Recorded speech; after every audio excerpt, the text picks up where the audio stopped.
नमस्कार, आप देख रहे हैं टीवी9 राजस्थान। मैं हूं अम्बेश श्रीवास्तव। 8 PM show. राजस्थान में एसआई भर्ती परीक्षा रद्द करने की मांग को लेकर हनुमान बेनीवाल और उनके समर्थकों का जो धरना है, आज उसको 63वां दिन हो गया है। 63 दिन हो गए हैं। हनुमान बेनीवाल दिल्ली कूच का ऐलान कई बार कर चुके हैं। 1 जुलाई को कोर्ट में मामले की सुनवाई होनी है, जहां सरकार की भी सबसे बड़ी परीक्षा है, क्योंकि अब तक जितनी भी सुनवाई हुई है वहां पर सरकार को फटकार भी लगी है, डेट्स मिली हैं, लेकिन इस बार कोर्ट का सख्त रवैया है। क्या कुछ तैयारी सरकार की है, क्या कुछ प्लान हनुमान बेनीवाल का है एसआई भर्ती रद्द की परीक्षा के रद्द को लेकर, समझेंगे अपने सहयोगी भविष्य त्यागी के साथ। आज उनको मैंने इसलिए जोड़ा है, अपने साथ रखा है। तो चलिए सीधे मुद्दे की बात पे आते हैं और बात करते हैं। भविष्य, हनुमान बेनीवाल का दावा, आप देखिए 63 दिन हो गए हैं, लगातार वो ऐलान कर रहे हैं कि भाई अगर नहीं परीक्षा रद्द हुई तो हम दिल्ली कूच करेंगे। अब समय क्योंकि कम बचा है, 1 जुलाई को सुनवाई है, सरकार की तैयारी कैसी है वो तो 1 तारीख को जब कोर्ट में जाएंगे तभी पता लगेगा। लेकिन क्या उससे पहले हनुमान बेनीवाल अब दिल्ली का रुख करेंगे, क्योंकि समय बहुत कम बचा है? बिल्कुल, देखिए अम्बेश, जो स्थिति बन रही है, जो परिस्थिति राजस्थान में बन रही है, हनुमान बेनीवाल जिस तरीके से एसआई भर्ती को रद्द कराने और आरपीएससी के पुनर्गठन की मांग को लेकर मुखर हो रहे हैं। अब 63वां दिन है, जैसा आपने कहा कि एक लंबा समय हो गया धरना देते हुए। इससे जो इंटेंट है हनुमान बेनीवाल का, जो इंटेंट है कि भाई इस मुद्दे पर आर पार की लड़ाई वो करेंगे। और देखिए, दिल्ली कूच का ऐलान वो कर चुके हैं। उन्होंने कहा कि दिल्ली कूच करने से हम पीछे नहीं हटेंगे, अगर जरूरत पड़े तो जाएंगे।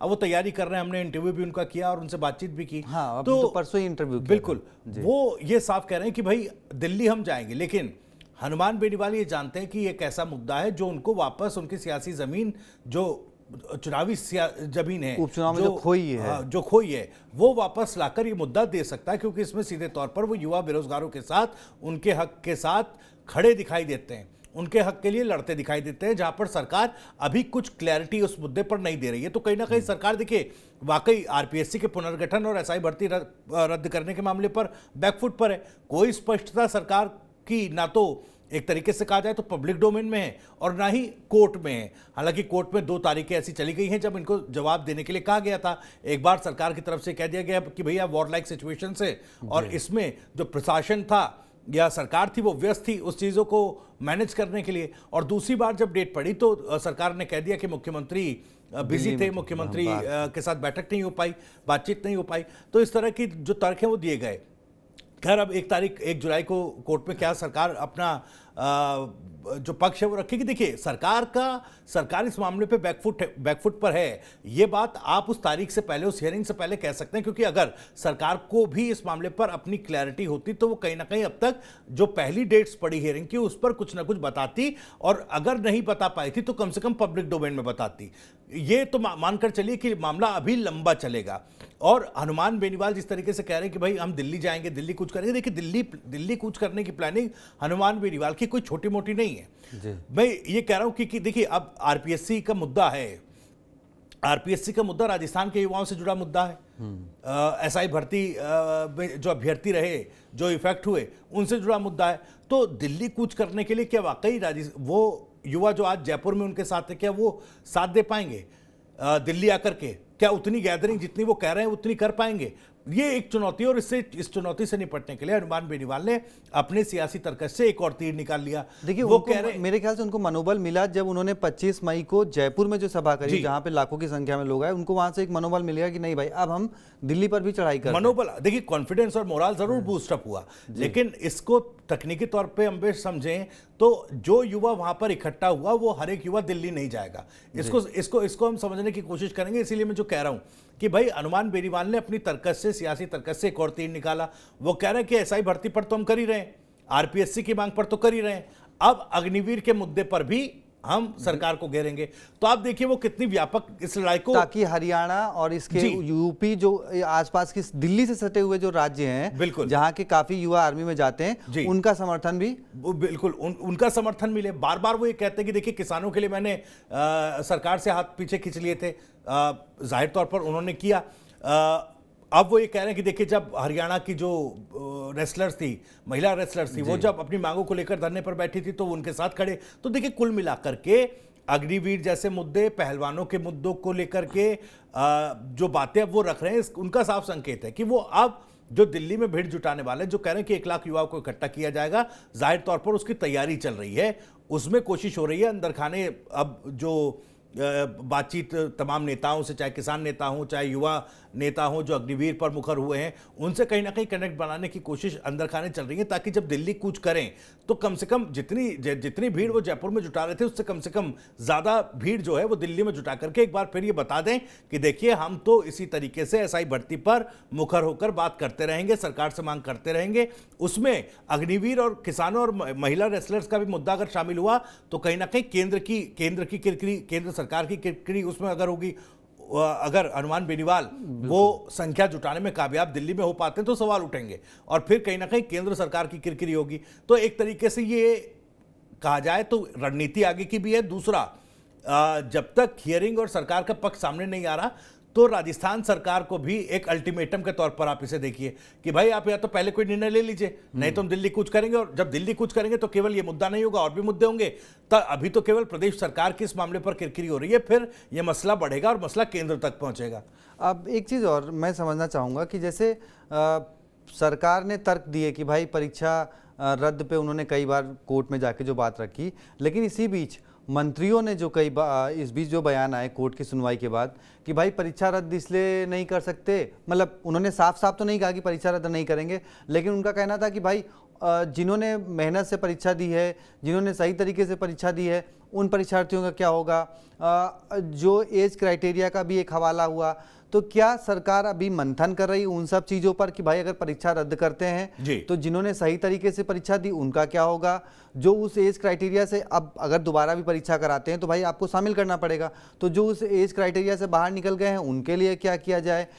तो सरकार ये सब मुद्दे लेके जाएगी और कहेगी कि अभी हम और समय ले रहे हैं, इस तरीके का सरकार क्या विचार कर रही है? देखिए सरकार क्या विचार कर रही है वो तो अभी पब्लिक डोमेन में नहीं है, लेकिन हाँ जो आप कह रहे हैं, क्योंकि मंत्री लगातार इस तरह के तर्क दे रहे हैं कि भाई जिन अभ्यर्थियों ने मेहनत से परीक्षा पास की आखिर उनका क्या होगा। हनुमान बेनीवाल से सवाल किया गया, वो कह रहे कि भाई कुछ एक का तो देखिए उनके साथ अन्याय होगा। वो तो कह रहे हैं कि भाई कुछ एक के साथ तो अन्याय हमेशा होता है, वो तो खुले उससे कह रहे हैं।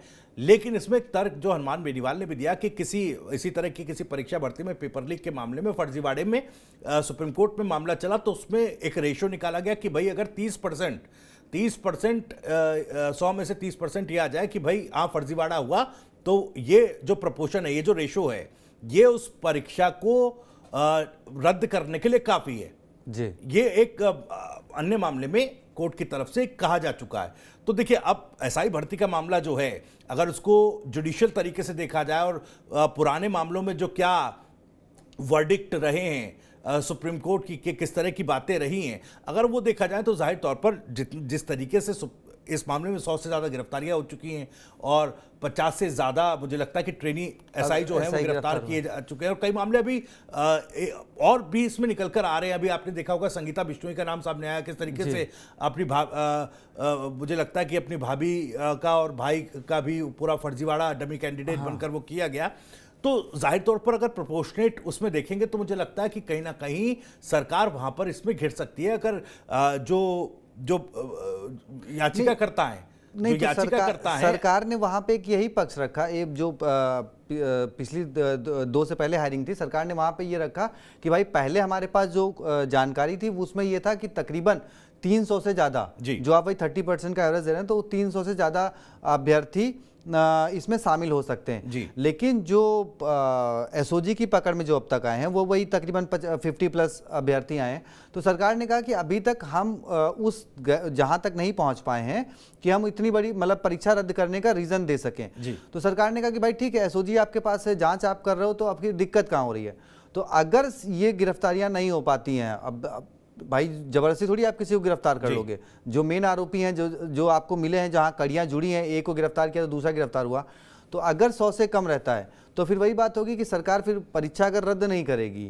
नहीं, ये मामला अम्बेश बड़ा पेचीदा होगा सरकार के लिए इसको कोर्ट में डिफेंड करने के लिए, क्योंकि देखिए चाहे पुलिस हेडक्वार्टर्स हो, चाहे सरकार की जो कमेटी थी, जो कमेटी इस पर बनाई, उसके बाद सब कमेटी बनाई, और उसके बाद एक दो स्तर पर और जाकर के हर किसी ने इस भर्ती को एसआई भर्ती परीक्षा को रद्द करने की रिकमेंडेशन की है। अब याचिकाकर्ता की तरफ से वो प्रोपोर्शन भी रखा जाएगा, रेशो भी रखा जाएगा कोर्ट के सामने, और ये भी कहा जाएगा देखिए इस स्तर पर इस परीक्षा को जो एक तरीके से सरकारी, अगर पुलिस हेडक्वार्टर की बात की जाए, पीएचक्यू कर चुका है, एक सरकारी इकाई है, तो जब सरकारी इकाई तक इसको परीक्षा को रद्द करने की रिकमेंडेशंस कर रही है तो फिर सरकार क्यों पीछे हट रही है?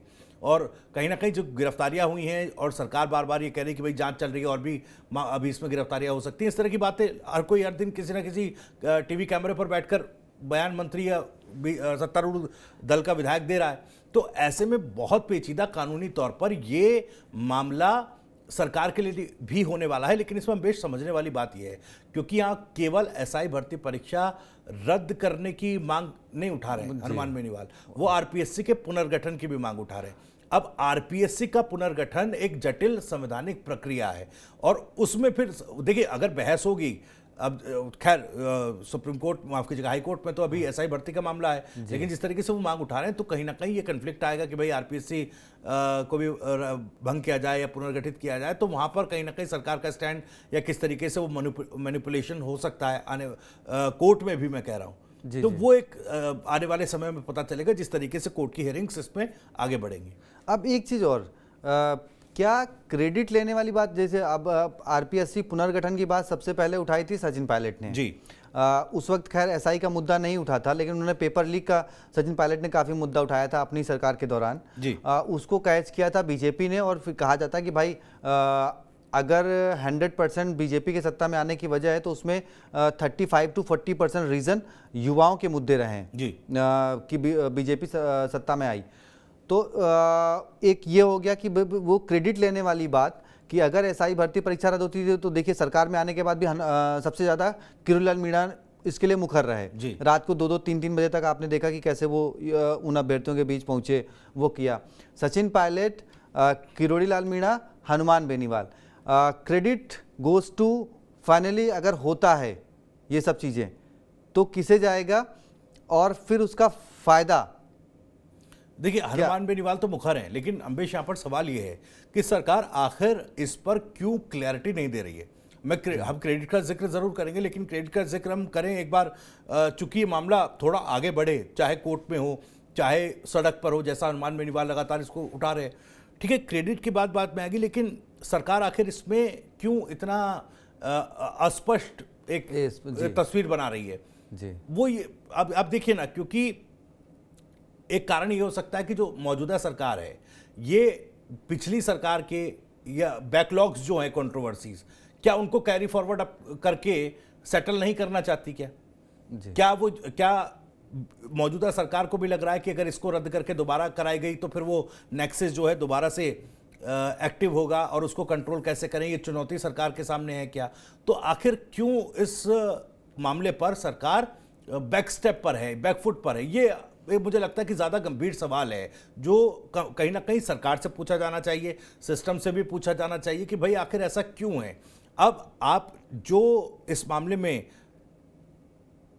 जो एसआई सिलेक्ट हुए, ट्रेनी एसआई जो ट्रेनिंग ले चुके हैं, अभी स्टेटस को कोर्ट ने कहा कि भाई यथास्थिति बनाए रखिए। सरकार ने तो उनके ज्वाइनिंग लेटर भी जारी कर दिए थे, सरकार ने ज्वाइनिंग लेटर जारी कर दिए, लेकिन जैसा आप कह रहे हैं कि भाई अभी कई ऐसे हैं जो अपनी मेहनत से पास हुए और कई ऐसे हैं जो फर्जीवाड़े से सिलेक्ट हुए, लेकिन दोनों ही कंडीशंस में वो एक पूरा जो प्रोसेस है वो तो अटका पड़ा है। सरकार को इसकी गंभीरता समझनी चाहिए, पूरे सिस्टम को इसकी गंभीरता समझनी चाहिए कि भाई वो पुलिस अफसर जो आ जाने चाहिए थे अब तक इस पूरे पुलिस विभाग में, वो तो अभी तक शामिल नहीं हो पा रहे हैं। आप ट्रेनिंग देते रहिए लेकिन उनका लाभ तो नहीं मिल पा रहा है। 800 के लगभग मतलब दरोगा सेलेक्ट होने थे, बिल्कुल सोचिए, तो 2021 से 869 मेरे ख्याल से, अगर मैं गलत नहीं 769 वो थे, उसमें कुछ 12 तो और भी चीजें थी। इतने पुलिसकर्मी अभी सिस्टम में नहीं है और वो पूरा प्रोसेस जो है अटका पड़ा है। 2021 से पूरा मामला जो है कभी विरोध, कभी प्रदर्शन,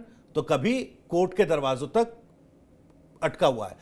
अब क्यों सरकार अस्पष्टता दिखा रही है, ये मुझे लगता है कि बहुत गंभीर सवाल है। इस पर एक मुझे लगता है कि सरकार से सवाल, शायद उसका एक रीजन ये भी हो सकता है कि देखिए प्रदेश में और भी, क्योंकि इसी बीच वनरक्षक भर्ती परीक्षा की भी पेपर लीक की खबरें आई जो 2020 में हुई थी, उसके भी आरोपी पकड़े गए। उसके अलावा पीटी टीचर वाला मामला खुला, उसमें भी करीब 1200 लोगों ने फर्जी डिग्री लगाकर वो हासिल किया। तो अगर ये परीक्षा रद्द करते हैं तो फिर संभवतः कि शायद और भी जो परीक्षाएं हैं उन पे सवाल खड़े हो जाएं, वो भी विवादों में आ जाएं। तो इन सब चीज़ों को शायद मंथन चल रहा हो। लेकिन इसमें एक कंफ्यूजन ये है ना अम्बेश कि भाई आप क्लैरिटी दीजिए। आप एक तरफ ये कह रहे हैं कि अभी तो जांच भी चल रही है और गिरफ्तारियां भी और होंगी, आप एक तरफ ये कहते हैं, दूसरी तरफ आपकी तमाम कमेटी अपनी जांच रिपोर्ट आपको सौंप चुकी है जिसमें वो आरपीएससी इस परीक्षा को रद्द करने की रिकमेंडेशंस कर रही हैं। तो कहीं ना कहीं एक दोहरी, इसमें कहा जाए तो दोहरी नीति सरकार की नजर आ रही है। अब ठीक है, सरकार अंदर खाने क्या सोच रही है वो देखिए, वो हम यहां बैठकर नहीं बता सकते, लेकिन जो सरकार का रवैया या रुख इस तरफ है, चाहे कोर्ट में या फिर कोर्ट के बाहर पब्लिक के साथ, पब्लिक डोमेन में जो सरकार बता रही है उस पर क्लैरिटी नहीं है। चलिए इंतजार करते हैं। आज 26 तारीख हो गई है, 63 दिन हो गए हैं, 4-5 दिन का समय बचा है। 1 जुलाई को कोर्ट में सरकार को जवाब देना है।